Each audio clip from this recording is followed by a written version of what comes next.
one of the most interesting things is the confined spaces, the heroes in a can sort of approach, and what that opens up, the opportunities and challenges. Now, you yourself, you're a veteran, and you were a submariner. Is that correct? Yeah, I was a sonarman on a fast attack submarine in a previous life. So I'm used to living inside a weapons system, which is the experience of these gentlemen, and it's a great stage for a drama. They can't get away from each other, and the scenery changes. So it just seemed like a no-brainer to stage a film. And then, but beyond that, because it's a period piece, of course, that opens up a whole. I started to say can, but I won't say that. It opens up a lot of different opportunities and challenges as well. And you must have done exhaustive research. Yeah, I mean, it's interesting because, World War II movies were made starting in World War II, and there's quite a few genre conventions. And I didn't want to repeat someone else's film. I really wanted to do something kind of new and fresh.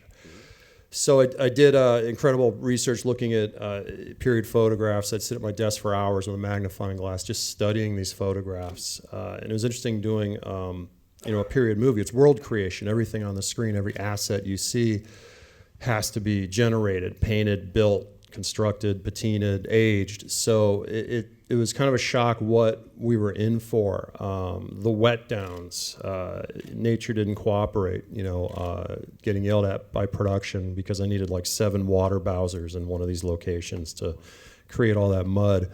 But it's that, it's that cohesiveness, it's that it just blends visually and really becomes its own sort of exhausted, tired world, which is what it was at the end of the war. Sure. And for you guys, I would imagine this was quite the campaign. I mean, this probably felt like, obviously, your lives weren't at risk, like the guys you were portraying as often, but maybe occasionally.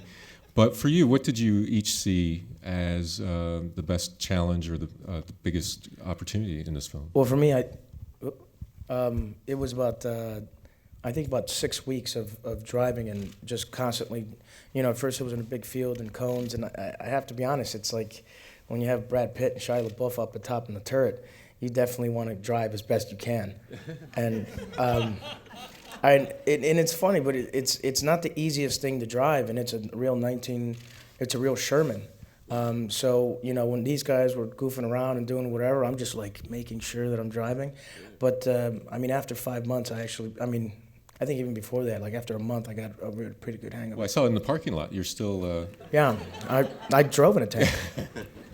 I was fascinated by the idea of a tank crew that had survived so long in the war. And the average lifespan of a tank crew is about 6 weeks. It was really catastrophic for U.S. Armored Forces. We hit the beaches at Normandy and discovered we were just absolutely outclassed by the German armor and lost a lot of guys.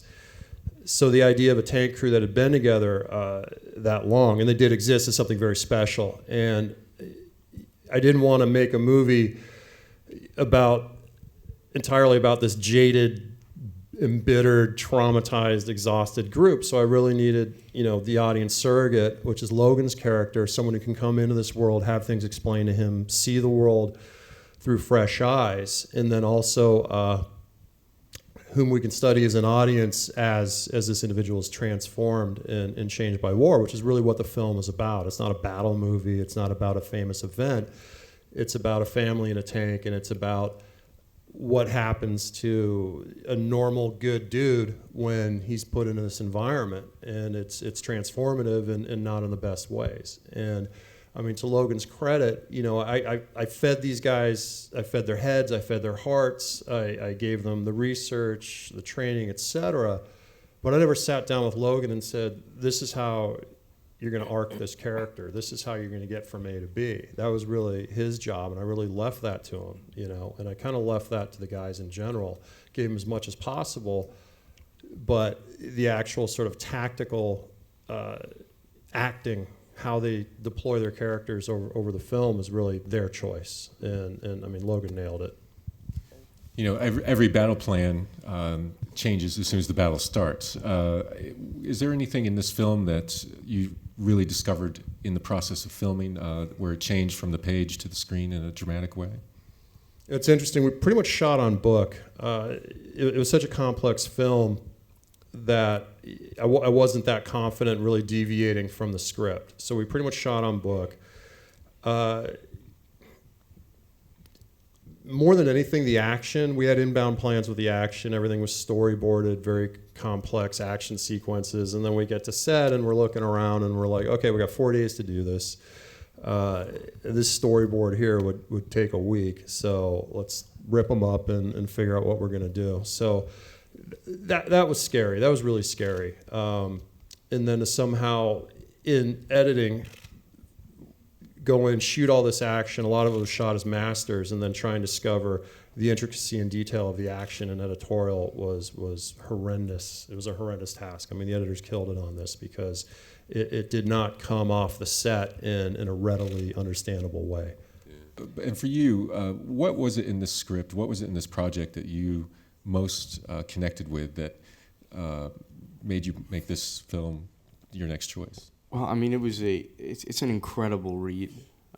It was one of the only times, probably the second time that I read a script and knew I had to do it. And it was the only thing I wanted to do, and I expressed that to David. I told him I wouldn't work that year if I didn't do it. There really wasn't anything else I was excited about. For me, it's different from the material that's out there for people my age. A lot of the material out there for people my age are not very challenging. Let's put it that way. The whole experience for me was just about immersing myself. I mean, for all of us, really, just immersing ourselves in our characters' world and what we were living in, and dedicating our year, because we worked in this film for a good 9 months, I'd say, to research and authenticity and not corrupting the experience with fun and being a tourist and doing things in between, in between takes to take us out of our zone. We stayed in our element. We dedicated ourselves to David's process, which is very unique and to say the least. And Tell us a little bit about it. I'd say the key to David's process is to not know what's coming next. Yeah, prepare like crazy. Yeah. Prepare like crazy and be ready for whatever. Yeah. And usually there's a lot of whatever tossed in there. Yeah. It's a lot of curveballs. I mean, we'd get in the vans and not know where we're going or what was going to be coming next. Sounds like you were kidnapped, actually. Yeah, it was like that. Sometimes the vans would be blacked out, too. Yeah. We really would not have any idea where we were going. I don't even I used to remember tell him he was playing Patty Hearst. Best job You you ever really had, did, right? actually. Best job I ever had. Yeah. I was sort of fascinated by the tracer fire and the visual things that came with that. I didn't know, for instance, that they were color-coded by who was shooting.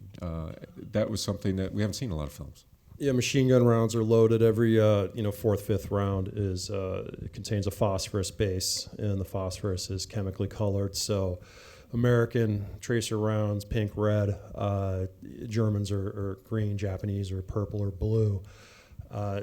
You've seen like the old gun sight footage from, say, Corsairs in the Pacific. I grew up as a kid seeing that sort of stuff, and I was always really compelled by it. So we went to this crazy extreme, muzzle velocities and distances and all this sort of calculations we did with special effects houses. It was shockingly difficult to get these tracers correct. We had so many vendors, and we're just beating them with iterations up until we released the film. It was really difficult to get correct. A lot of times when filmmakers look back to World War II in particular, we see the movies, they have like a certain kind of a gauzy look or a kind of a newsreel or black and white or a patina to it of some kind. It seemed like you went in a very different direction with that as well. Yeah, I mean, there's sort of conventions in the genre, the narrow shutter angle for the action, the uncoated lenses, the bleached out kind of look. We went for open blacks, saturated. We shot film, we shot G-series lenses, And we treated the film like film. So even though we did a scan and a DI, we applied old school film lights instead of just pushing digital data around. We really treated it like film, as if we were, giving orders to a lab on how to print. And with the organic quality, the way film loves faces, the way film blends, and then the way film can see differentiations in colors, because there's so much green and brown in this. Had we shot digital, a lot of that data would have been lost. It wouldn't have come off the set. I mean, film really is just unbelievable. I'll shoot film until they stop making it. Fantastic. So, a few minutes. Exactly.